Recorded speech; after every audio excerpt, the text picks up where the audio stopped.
نحمدہ ونصلی علی رسولہ الکریم۔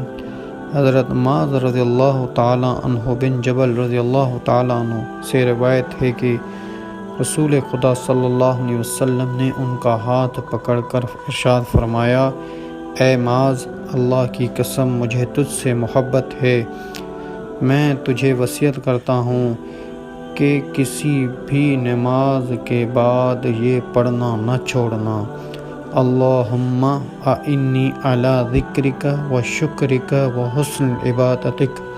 اے اللہ، میری مدد فرما، میں آپ کا ذکر کروں، آپ کا شکر کروں، آپ کی اچھی عبادت کر سکوں۔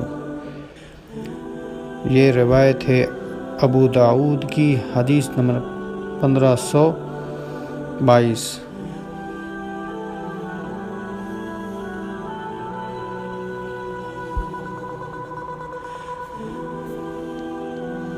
وما علینا الا البلاغ۔